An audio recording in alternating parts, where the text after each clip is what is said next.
include a little spooky in my tours, which is why I found the perfect combination. Minneapolis Trolley Tours does this amazing candlelight ghost tour that you have to check out. It's an extremely immersive experience. It's a trolley trip that starts out at a haunted mansion, traveling around Minneapolis locations exposing ghost stories that the public and business owners would rather left untold. Then a tour of the aforementioned haunted mansion where ghosts of past residents from the 1800s reside, plus a lot of surprises to discover. Next, experience Gertrude's After Hours. Did I mention Gertrude is the mansion's most famous ghost? Maybe she'll show up. And you finish up the tour at Gertrude's Lounge in the haunted basement of the mansion with refreshments and Q&A. The trolleys are climate controlled and the mansion is restored to perfection. Check out MinneapolisTrolleyTours.com for more information. Have you ever met someone who not only can help you on a deep spiritual level, but also potentially change your life? Refined Divine is an extremely gifted psychic medium who travels the nation and lives right here in the Midwest.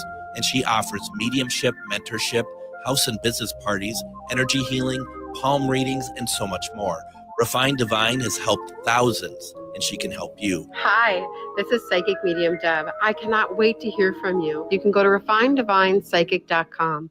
With a look at your AM 950 weather, I'm Patrick Lilia. Tonight, cloudy with a low of 48, then Wednesday, sunshine with a high of 69. For more than 40 years, the Great Wall Restaurant has been serving up Szechuan and Mandarin favorites. The Great Wall is located just north of 50th in France on the Minneapolis-Edina City line. Check them out at greatwallrestaurant.us. Portions of the following program may be pre-recorded. The views expressed and the opinions given by the individual host, guest, random reptoid, or chupacabra may not necessarily reflect those of AM 950 Radio, its affiliates, or its sponsors. Now, it's time to step into the unknown.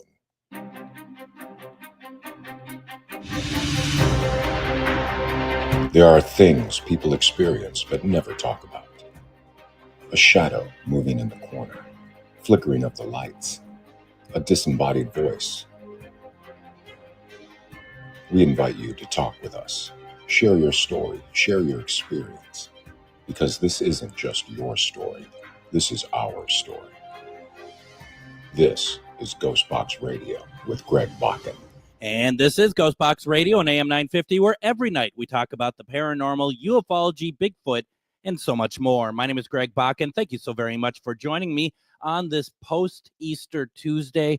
Hope everyone had a great Easter, and I hope everybody had just a good time. And if you don't celebrate Easter, I hope you had a great weekend all the same. And, it's just I wasn't on yesterday. I took the night off. I just wanted to kind of have a night and just kind of see, just kind of hang out, I guess, and just kind of recuperate a little bit. It's just leading up to Easter. Not that I did anything with Easter per se, leading up to it, of course, it takes a lot out, and I just wanted to have a night. And so last night I replayed an episode, and it didn't air on the video portion of it because it was for some reason it wasn't going to work last night, but for those listening on the radio, we talked about angels last night, and that was an episode that I did back January 2nd, 2024. It was my first time doing really one of these by myself, and the reason why I wanted to do it because I think angels communicating with us happens, and that we don't really acknowledge it maybe as much as we should. Some acknowledge it quite a bit, others may not totally believe in such things. So we talked about that last night. As we're getting into the week, and I wanted to have kind of more friendly sort of subjects as we're going into this week, because whether or not you necessarily celebrate Easter, spring, everything to do with it, spring solstice, everything, it's about peace, and it's about love, and it's about caring for each other. And so I wanted to be able to keep that going. And one thing that I really felt, and we've talked about this before, but I'm gonna talk about it again tonight, is how our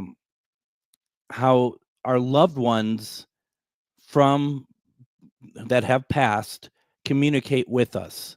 And I think, once again, like we talk about with angels, I think that something that to kind of think about here is that how many times are they reaching out to us and we're not listening? And I want to tell some stories, if you would indulge me. And I want to hear what you experience, especially I don't have anyone to take calls tonight, but if you are in the chat and want to share what maybe some special moments of a loved one who has passed, what they have done, how they reached out to you, how you believe they reached out to you, then please do so. If you don't mind, I would read them on the air. I think something that I find people have a hard time with, and that is believing that they actually had that communication. Like, oh, well, it was my dad's favorite song. It played at this very important moment, but that's just coincidence. And I'm going to set the stage tonight by challenging those who do not necessarily that have a hard time believing for whatever reason, to let go of that, to believe that if something like that happens, that you pass off as coincidence. What if it wasn't? What if it really was your loved one talking with you? What would that be like? And so, and here's the thing about it: you don't have to acknowledge it to anybody else. It could be very personal. It could be just you and the spirit of your loved one. That's all. It doesn't have to be anything other than that. Today is April 22nd. On April 22nd, 1938, my father was born. And today he would have been 87 years old.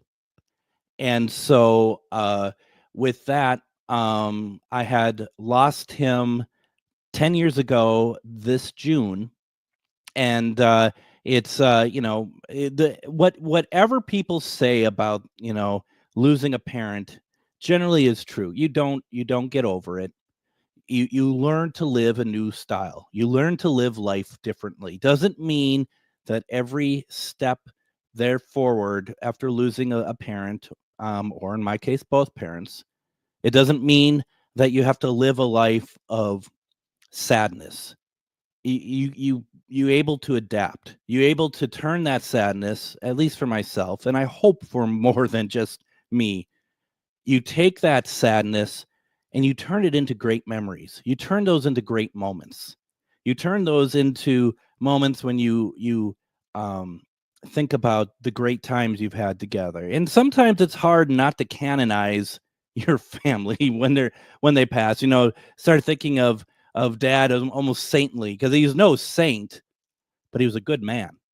And he was somebody who I would be very proud if someone said to me, "You're like your father," because he was somebody that had a lot of great qualities to him, and he had a very strong moral compass. And so, it's but I look back, I look at April 22nd, not as a, oh gosh, he's gone, I'm so sorry. I took at it as, I am so happy that he was my dad, and he still is. And I actually don't post stuff like that on Facebook, like today is his birthday or anything like that, because I don't want people, because right away, and people are trying to be nice, but people be like, my condolences, I'm so sorry. It was 10 years ago. My emotional structure is somewhere else at this point. So it was, but I appreciate it. But that's why I really don't post about that or about mom, because it doesn't need to be turned into something like that. I'm not looking for attention. I wanted to mark it, so I'm marking it here. But what happens when your family still talk to you and they've passed away? And it happens. And you got to be open to it. You got to understand. And I remember the night that my father, that I got the call that my father had passed away. It was in the middle of the night, obviously. and the phone rings, and I could see on the cell phone it's my parents' phone number, and I was just like adolescent in me, I guess, even though I'm in my 40s at that point. I'm just like nope, not answering it. Like it's gonna go away when you don't answer it. I'm just like, nope. Because at that point it's just like there's something horribly wrong. If they're giving me a call at was like 1:15, 1:30 in the morning, and then right away my sister calls, and I'm like, well, grow up, Greg. I answer the phone, and she's just like Dad died. And from that moment, my life is no longer the same. But and she's like, everyone's coming over to Mom and Dad's for no other reason to, I guess, just uh, to be together at that moment. So I get in my car. For those in the Twin Cities, I live in St. Michael, and I drive out to St. Anthony Village, and from there, that's where I grew up. There, we just kind of sit there, and one of the first things my sister said to me, and at the time I thought it was actually fairly poor taste, was she was like, "Are you going to do a spirit box session soon to see if you can get him?" And I'm like, "Okay." That's not what I expected to hear. As soon as I walk in the door, and I just like, I don't know, whatever, just I don't know.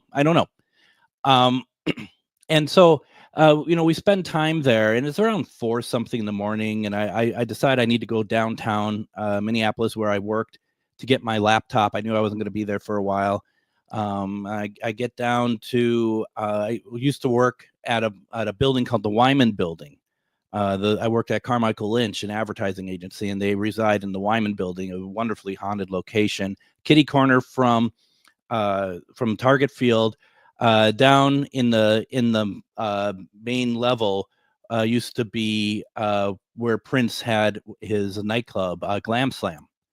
And so, I get out of the car, parked across the street. I get out of the car, and right away there's a scent that's familiar. I get out of the car, there's a scent that's familiar. Immediately, I designate it as my father. That, like, right then and there. And that scent has been with me for 10 years now, off and on, really prevalent up until his funeral, and then it went away for a while. And now it's every it comes and it gets to the point when it comes through, when I can smell it. It's it's kind of like, okay, what's wrong? What am I doing? It's a very you don't know what it really means, but it was very interesting, to the point I remember being in a diner in Pipestone, Minnesota. We were doing something at the Calumet, and I was there with my girlfriend at the time, and we were sitting in a booth, and I was explaining to her this scent that comes through. And as soon as I did so, it came through. It happened right then and there. She was psychic medium, and she's just like, what the? And I'm just like, I know, right? And then as soon as it came in, it left. And that right away was like, and I in a way is like, thanks, Dad. Thanks for corroborating my story. I do appreciate that. It was really incredible. And that's the sort of thing that, it's like, I can understand people can be a little bit like, I don't know about that. No, it's very prevalent, very obvious, and it's a very incredible situation. And I want to, before I go off to break here, I'm going to take a couple minutes here, and I want to talk about my mom.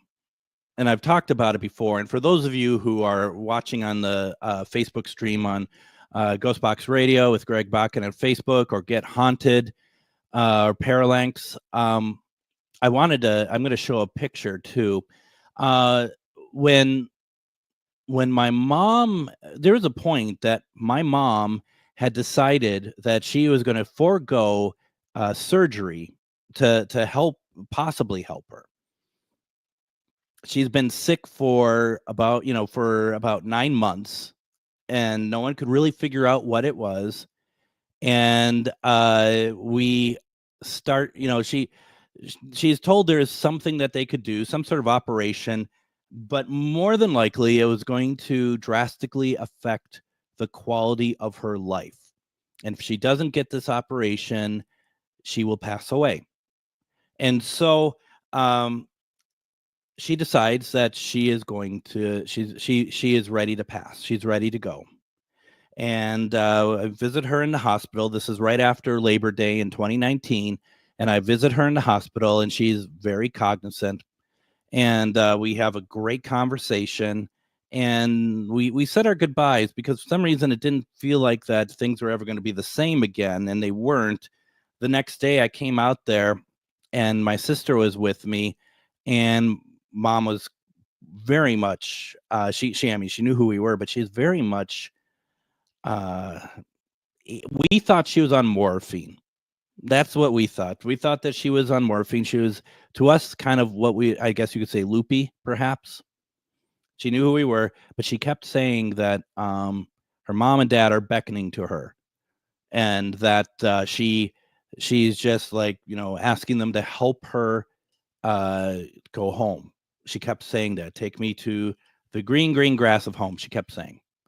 And it was very strange, actually. And someone had to point out to me that maybe it's real. That of all people to be like, well, I think she was just kind of starting to lose her grasp on kind of this earthly reality. I didn't really think for sure that was what that was. I didn't really think that it was her actual parents maybe coming to her as she's going, but it very well could have been. So she ends up moving from the hospital to hospice, and there she is. It's not necessarily a coma. It's just some sort of weird sort of situation. She's certainly not there. She's certainly not cognizant at all. And it's going on for days and days and days.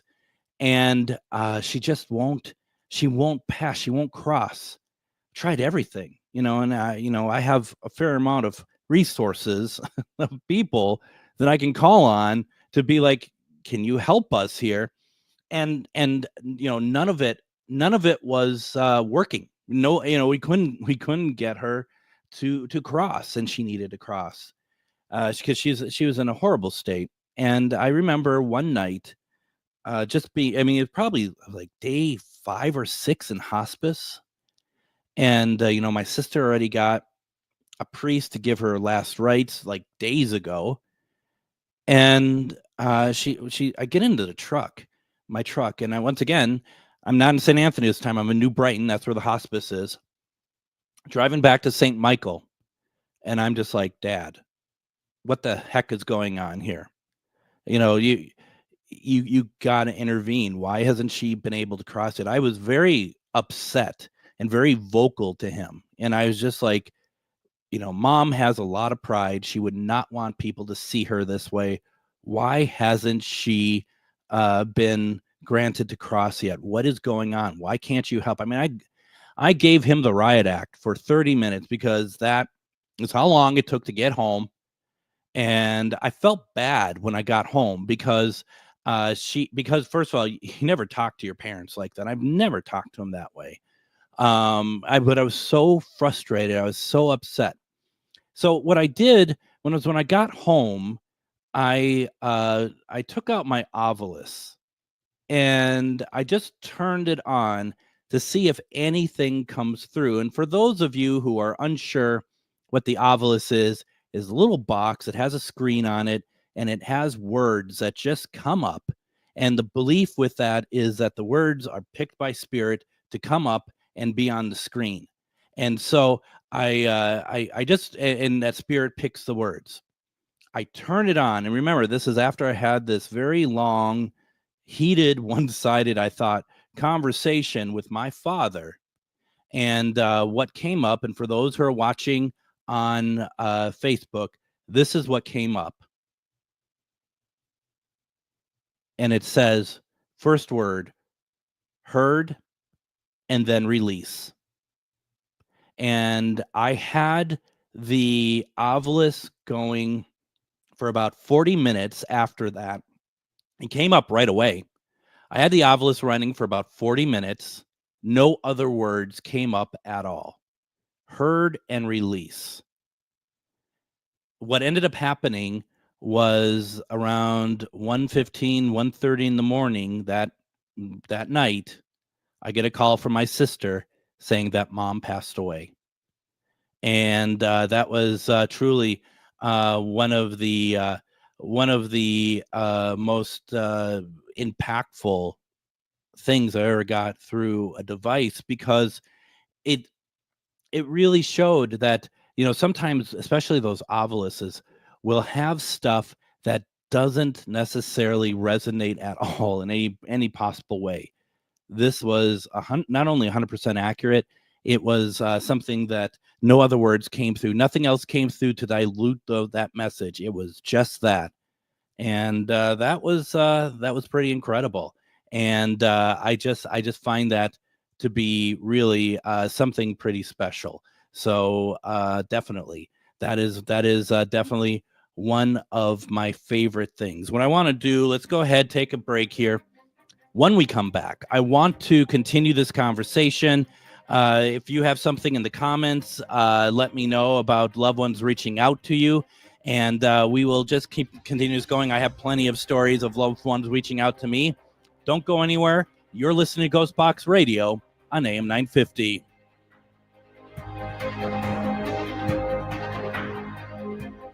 Greg Bakun here. I love historic tours of Minneapolis and seeing everything it has to offer. But if you know me, I like to include a little spooky in my tours, which is why I found the perfect combination. Minneapolis Trolley Tours does this amazing candlelight ghost tour that you have to check out.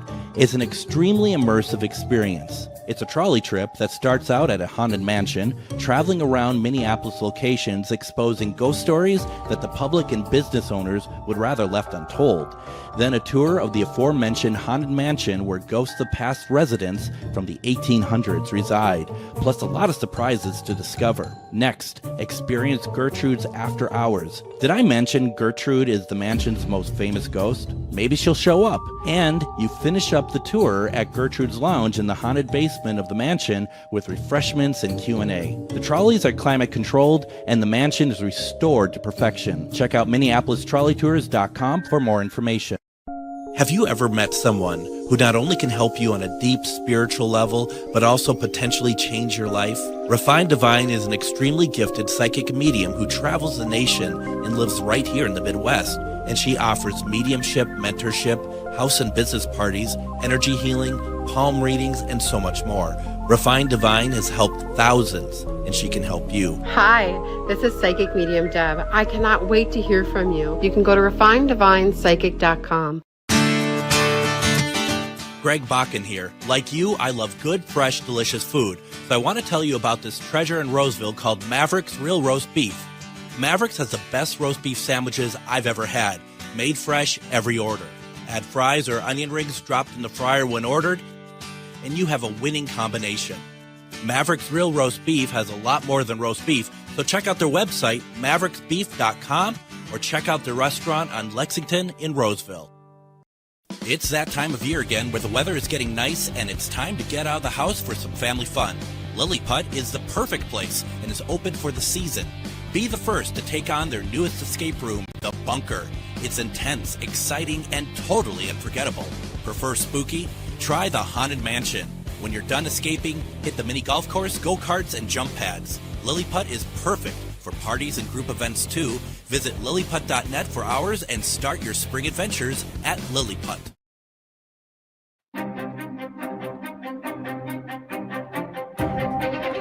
You know, when that commercial for Minneapolis Trolley Tours came out just now during the break, my goodness, this is honestly, I mean, it's always perfect to go doing the trolley tours, but when it's just at the right temperature, when it's in its upper 60s into the 70s, where it's the right temperature to have the windows on the trolleys open when they do the tours, and it's that beautiful like golden dusk or purpley dusk.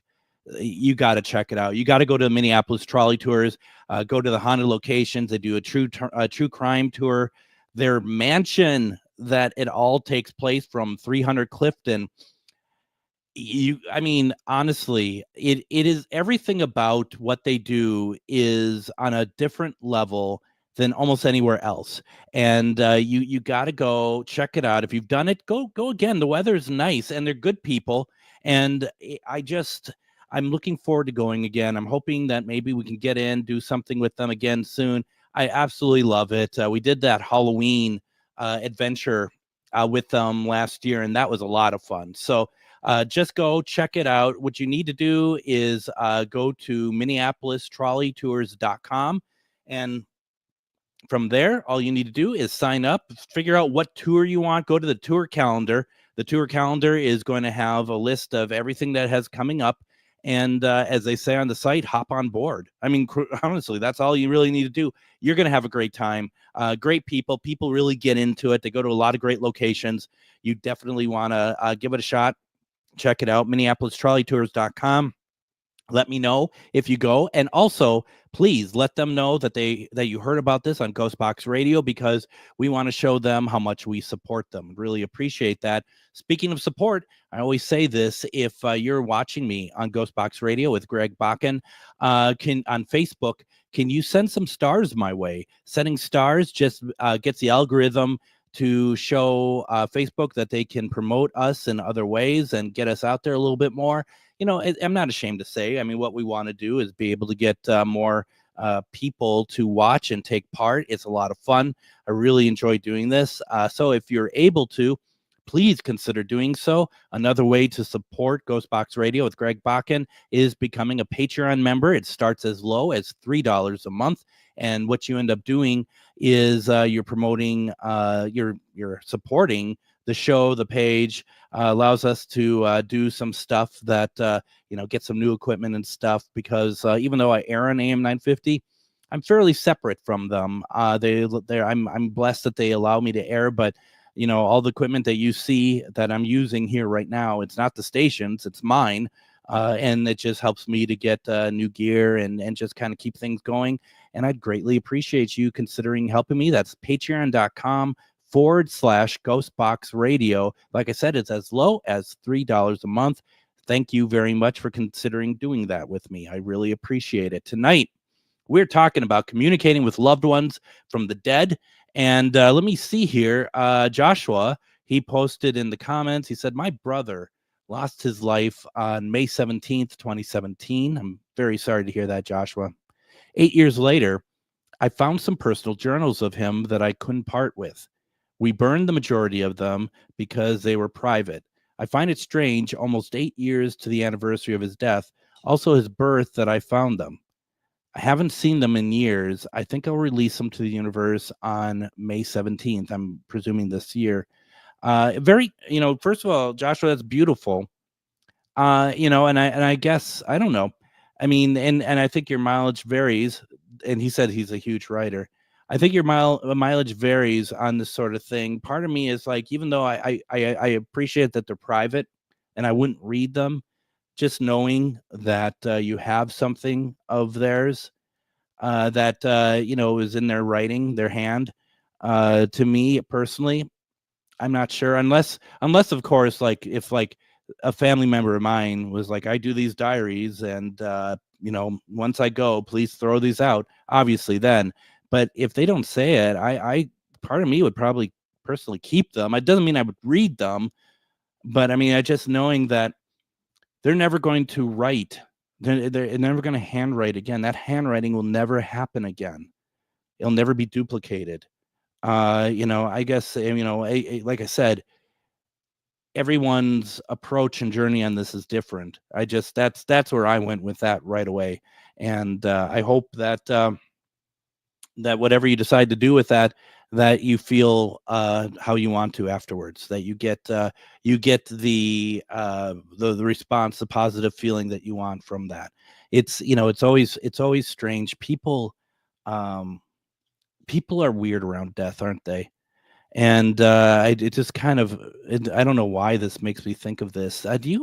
Any of you have relatives that were like a great aunt or something that when someone would die, like a grandmother or something, they would take a picture of that loved one in their casket. And I mean, there's been a lot of times going through family albums when I lived at home that there'd be this black and white picture of this old woman I didn't know, and she's in a casket, and you'd be like, "Whoa, what's that?" And that was just the thing. And I remember when my dad's mom died, and so my grandma, and this was I think this was in 91, something like that. And I remember there was a huge argument at the restaurant after the wake about taking a picture of grandma in her casket. And it was just really interesting how that just, like, that was a thing. And I still think it is a thing, but I mean, just, it was very, it's especially with the black and white film back in the day, it's very macabre, I always thought. And huge. At first I didn't even think that they were fighting. And all of a sudden, like, the two aunts, one just starts telling the other just to shut up. They just, shut up. And we were all just kind of laughing, and then realized that she's serious and she's very angry about, taking picture of their mom in the casket. But it's certainly very interesting. Now, when my dad passed, I took a picture of him in the casket, and I not that I regret it per se, but it really didn't turn out well at all. It was actually pretty kind of horrific, because I think the digital cameras kind of show up pigment and skin after work has been done, and it really wasn't a great representation of what you're seeing in true life. And that was really something. Let's see here. Tammy, regarding Joshua, says he can ask Spirit or his brother in spirit what he should do with the journals. See, Joshua, I made this everyone's problem now, not just yours. Joshua says, I don't know if he's responding to Tammy per se, but he's, at least to me, true, but I believe he would want me to. I'll save some pages and I'll never read, but you're right about the handwriting. The universe will let me know at the time. Absolutely. Don says that my dad had me take photos at my grandma's. It's just it's weird, right? You get the full gambit. When a baby's born, you're taking pictures, and then when someone's in the casket, you're taking pictures. It's such a truly a circle of life. I mean, and don't forget, back in the 1800s, if we're thinking taking pictures of loved ones in caskets are creepy, you all remember back in the 1800s that especially if a child dies, that they take pictures of the child posed with the rest of the living children as if they're alive. You know that, right? I mean, if you don't believe me, look it up. It's easy to find. And that's incredible. I mean, and we think about that, and as Joshua is pointing out, as I'm talking about this, we're on the same page here. It was quite common at the beginning of film or photography to photograph the dead, not so much anymore. It's such an interesting thing that was very normal back then, and now there'd probably be charges against you if you try that. I mean, once a family member dies, they kind of take them away. And I'm not advocating that they don't. Don't get me wrong here. But I mean, even if you wanted to, that's not going to happen. They kind of swoop in and kind of take those bodies. So you're not going to get that one last picture with Timmy. So yeah, it's definitely times have changed. But then again, so many of the wakes and even funerals were held in a person's home or family home. And that's, I don't think it's uncommon per se, but certainly, most places, most funerals now take place over at a funeral home or something, or a church or something like that. Very, very interesting to see how our attachment and how our reaction to death has changed a lot over the years. And, once again, too, it's also, and I do a lot of traveling through farm fields and stuff, especially going through Iowa and stuff. You use back roads and stuff, and you're going through back roads, and you will find these big plots of land, these big farms, and like a corner of them, just a small corner, will have a cemetery that has like a family cemetery in it, just a little family cemetery, maybe half a dozen graves. And that's incredible. I mean, it's truly incredible. And those, those days, and they might still do them in certain farms or whatever. I don't know. I'm sure there's ordinances now that make that pretty hard to do, as I found out the hard way in my backyard. And I'm just kidding, of course, but it's that whole approach is just, it's a fascinating one to me. And I think that there's something about it that when you have loved ones who passed, there's still that close connection, because we're not separating ourselves from death the way that we do now. I mean, it's just a very separate sort of thing that someone passes and that's it, and you have a cemetery that you either bury them or you get their ashes or whatever else. But back then it was a much closer relationship, and it's very interesting to see how that all has changed and stuff. We're talking about loved ones and communicating with them from the dead, from them being dead.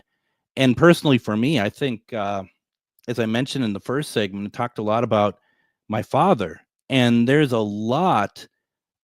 I think he's the most, actually, that I've had experiences with, at least from family members, that he has come through and let me know that he's around and whatnot. And I find it all very fascinating. And what I'd like to do is I'd like to share more of those stories, because I find them fascinating. They're very, they mean a lot to me, actually. They've helped me through dealing with the fact that, a parent passing away.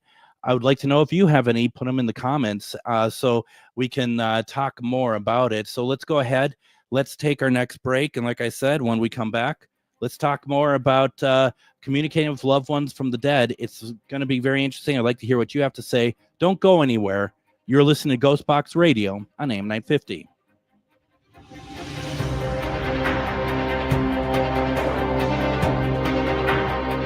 Greg Bakun here. I love historic tours of Minneapolis and seeing everything it has to offer. But if you know me, I like to include a little spooky in my tours, which is why I found the perfect combination. Minneapolis Trolley Tours does this amazing candlelight ghost tour that you have to check out. It's an extremely immersive experience. It's a trolley trip that starts out at a haunted mansion, traveling around Minneapolis locations exposing ghost stories that the public and business owners would rather left untold. Then a tour of the aforementioned haunted mansion where ghosts of past residents from the 1800s reside, plus a lot of surprises to discover. Next, experience Gertrude's After Hours. Did I mention Gertrude is the mansion's most famous ghost? Maybe she'll show up. And you finish up the tour at Gertrude's Lounge in the haunted basement of the mansion with refreshments and Q&A. The trolleys are climate controlled and the mansion is restored to perfection. Check out MinneapolisTrolleyTours.com for more information. Have you ever met someone who not only can help you on a deep spiritual level, but also potentially change your life? Refined Divine is an extremely gifted psychic medium who travels the nation and lives right here in the Midwest. And she offers mediumship, mentorship, house and business parties, energy healing, palm readings, and so much more. Refined Divine has helped thousands, and she can help you. Hi, this is Psychic Medium Deb. I cannot wait to hear from you. You can go to refineddivinepsychic.com. Greg Bakun here. Like you, I love good, fresh, delicious food. So I want to tell you about this treasure in Roseville called Maverick's Real Roast Beef. Maverick's has the best roast beef sandwiches I've ever had. Made fresh every order. Add fries or onion rings dropped in the fryer when ordered, and you have a winning combination. Maverick's Real Roast Beef has a lot more than roast beef, so check out their website, mavericksbeef.com, or check out their restaurant on Lexington in Roseville. It's that time of year again where the weather is getting nice and it's time to get out of the house for some family fun. Lilliput is the perfect place and is open for the season. Be the first to take on their newest escape room, The Bunker. It's intense, exciting, and totally unforgettable. Prefer spooky? Try the Haunted Mansion. When you're done escaping, hit the mini golf course, go-karts, and jump pads. Lilliput is perfect for parties and group events too. Visit lilliput.net for hours and start your spring adventures at Lilliput.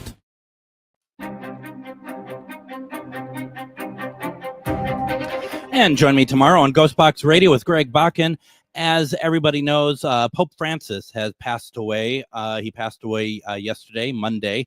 And, I find everything to do with the Vatican very interesting. And keep your comments clean, folks. But I find everything that the Vatican does, the mystery side of things, very, very, the wordsmith that I am, I find it very mysterious, right? The mystery stuff, very mysterious. I should get a Pulitzer. So I'm trying to figure out what to do this week because we had a guest that fell through, which is totally fine. And Adam had suggested, is there a way that we could do something about the conclave? And I thought that's a great idea. Tomorrow we're going to have Father Bob Bailey on. We had him on about a month or two ago talking about the church's stance on the paranormal.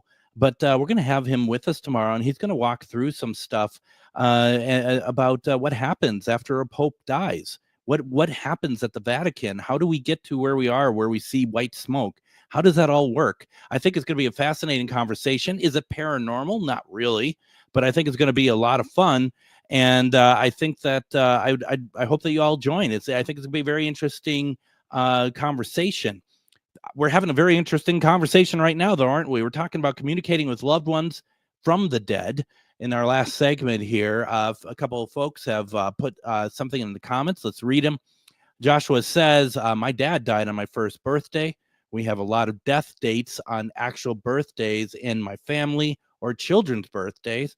Joshua, do you have any idea what that means? Do you have any thoughts on what that could be? Is that just a coincidence? Is there something meaningful to that? I'd love to have your thoughts. Knowing you, Joshua, I'm sure that you've given it some thought. Don says, I connect with my grandma a lot after she passed. I also avoided answering the phone when I knew it was about her passing. I often smell coffee when my grandma is around. I also have felt her with me. Absolutely. And those are great moments. I know that people might get a little worried about that sort of thing. And everybody's journey in this realm is very different. So I might want to be like, Dad, come talk to me. My sister, when Dad passed, she was just kind of like, I'll listen, if about anything through you. I really am not ready for that. And it's taken her a while, and I think really what came to it for her was when Mom passed away, and she really misses Mom quite a bit, and so I think that she softened a lot to that idea. She actually had a dream about not long after Dad had passed, a few months, about him visiting her, and his tooth fell out, which is odd. And then the next morning after she woke up, her tooth fell out. What's that about? I don't know what that's about. Dad had been in a lot of my dreams, and part of my dreams, I believe, were also coping mechanisms. I wouldn't call it paranormal. Like he would like, I'd be in a room and he'd be on the other side of the room, And when he'd go through a door and I'd follow him through the door and he wasn't there, or he was further down the room going through, to me, that's a coping mechanism. I don't believe that's him. I believe that's my mind in shock from his passing. But then there was one dream that I'll never forget. And I actually had it. I was staying at a hotel right by the Palmer. It was our first event that we joined in at the Palmer House. But it was over. It was sold out. And so we stayed at American, which is right off of 94 up there. And I had a dream that I was in my family's kitchen when I grew up in, and my mom was where she normally would be making. They'd always have like drinks and stuff and make them in the kitchen, and my dad would call them knoopers. And my dad was sitting where he always sat at the table, but he looked younger. His hair was all black. He probably looked like he was in his 50s, which is pretty frightening, as that's where I am now. And which is even scarier because I didn't really twig this until I talked about it earlier in the episode. 10 years, that meant that I was only 41 when he passed. I thought I was older than that. Isn't it crazy how time plays with you? But anyway, he looked much younger, very healthy. He hadn't looked healthy in a long time. And I'm just talking with him, and he's sitting there, and and whatever. And then I stop. I had this moment of like lucidity of like, wait a minute, you're dead. I literally say that in the dream, you're dead. And he disappears. And I said, oh no, you come back here right now. You come back here right now. And he shows up again. He shows up again. And the thing is that he shows up, and I said, I just want to let you know that I love you very, very much, which is not something I've ever said to him before. We just weren't a family that said that sort of stuff. I think we all like to believe that it's implied. And so I said, I love you very, very much. And the look on his face in that dream is something I'll never forget. Like almost surprise, like he didn't expect me to say it. And I said, I am very angry that you've been taken away from me. I'm very angry. I kept repeating it until I finally woke up. And it's just really funny. And it's in an ironic sort of way. It's just an amazing dream, one I'll never, ever forget. I cherish it, actually. That I believe is him. I totally believe that's him. And that there's a bit of closure to that because my stance on all that had changed quite a bit from that. And I think it's fantastic. It's a fantastic moment in my life. And I'm not going to lie about that. Joshua says, when I just talked about my age, he says, don't fear age, embrace it. Y'all gotta understand, everyone here, I just love you all, but you all always seem to have like some sort of sage advice for me. Trust me, I embrace it probably more so than you do. And it's just one of those things, though, that it just kind of, it doesn't matter if I'm embracing or not. Thinking that it was, I was like in my later 40s and my earlier 40s, it's just what it was. And I find it, and that's the interesting thing. As you get older, you do end up not remembering things quite as well. It doesn't mean because you're losing it or anything, but it does have moments of the clarity that the non-clarity, I guess, not there as much as it used to be. But everyone always wants to give me sage advice. Trust me, I am embracing it. You have no choice but to embrace it. And 51 is not old anyway. So another dream, and dreams are important here. Anyone ever heard of Strawberry Point, Iowa? And that's well, first of all, it's in Iowa. And we were going down to a location, to a house, and we may have talked about it before. It's one of the most haunted houses I've ever been to. And we're shooting, my friend Nicole Hoppala and I were shooting for a web series that we do. And we did. And we left Minnesota, and it was supposed to be some flurries. And then it ended up becoming a blizzard that no one knew about. So instead of getting an inch of snow, the total count was over 11 inches of snow that fell.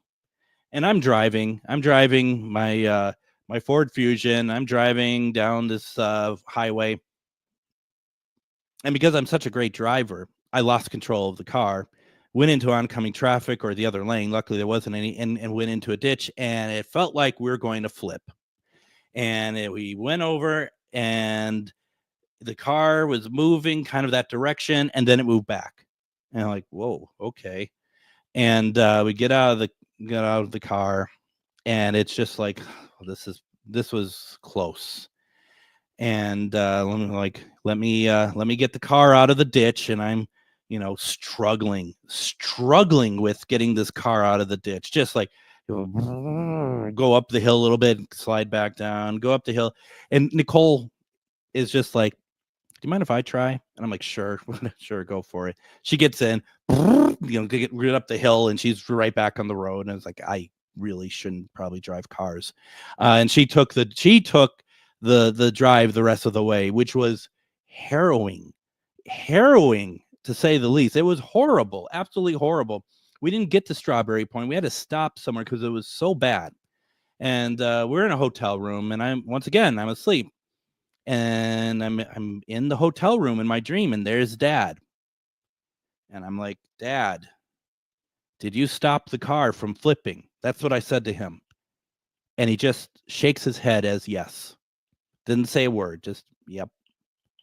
And well, that woke me up. It was pretty incredible. So we get to this house, right, in Strawberry Point, Iowa. And like I said, we'll talk more about this place some other time, because this place is legit, and it's probably one of the most haunted houses I've ever been. Not a bad thing, but it's there. And I'm there with Shannon and her husband, and we're doing an investigation, and we're recording it. We're doing all the stuff. It's all multiple cameras, that sort of stuff. And through the Ovilus, once again, and this is before the Ovilus information that I had shared earlier, we were in there, and all of a sudden the Ovilus says nickel. And everyone's like, nickel, like Nicole. And I'm like, oh, for God's sake, just because something sounds relatively like a name doesn't mean it's the name. Stop. I'm like, stop, like, grasping at straws. And then after nickel was bacon. And I'm just like, okay, like Bakun. And I'm like, maybe. And so we're doing flashlight, and I'm just like, and it's turning on and off and whatever. And I'm like, okay, well, let's see. Are you here for somebody? I ask. And the flashlight turns on and turns off. Okay, someone in this room, turns on, turns off. And so what you do is you go, are you here for Shannon? Nothing. You here for, Todd? Nothing. Are you here for Nicole? Nothing. Are you here for me? The flashlight turns on and it turns off. I'm like, are you my dad? And it turns back on. And everyone in the room, apart from me, is all like, oh my God, and all this stuff. And I'm just kind of like, I don't like the attention on me doing paranormal investigations. And I suddenly kind of all hell broke loose, and not in a nasty way. We start hearing music.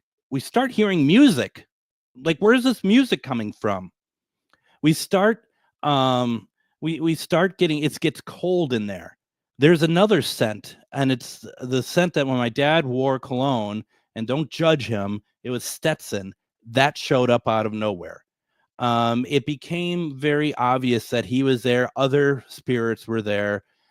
Things started going, it just got really, really interesting very fast. And it was insane. It was absolutely insane. And it blew me away. I was speechless for literally the rest of the trip. And Todd, he got to hear his brother through the spirit box, which was incredibly moving for him. This house, someday we'll talk more about the house itself. Truly an interesting, incredible location. But my goodness, the way that Dad came through, it's just like, wow. My mom has yet to come through at all, and I don't look at that as a bad thing. She hasn't really shared a whole lot with my sister, and I don't look at that as a bad thing. And I always think of Mom as somebody who likes to leave everyone alone. Doesn't mean she's not watching. And perhaps that scent now that I always attribute to my father might actually be both of them, for all I know. They're both checking in. I really don't know.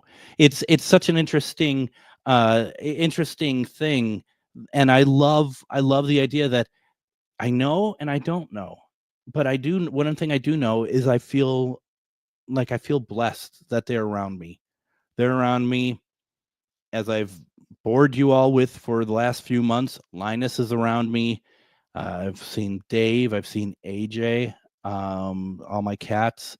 This is, folks, if you don't get it yet, this is the gift of those who passed. Don't be blind to it. Don't turn your head away from it. It's there. Be open to it, and you will be rewarded for it. And that I can guarantee. Just give it a shot. Tomorrow, we're going to have on Father Bob Bailey. We're going to be talking about conclave, and we'll be talking about what happens after a pope passes. I hope you all found this interesting tonight, and that I want to do more of these. So if you liked it, let me know. Otherwise, we'll see you tomorrow with Father Bob Bailey. Everyone, have a fantastic evening.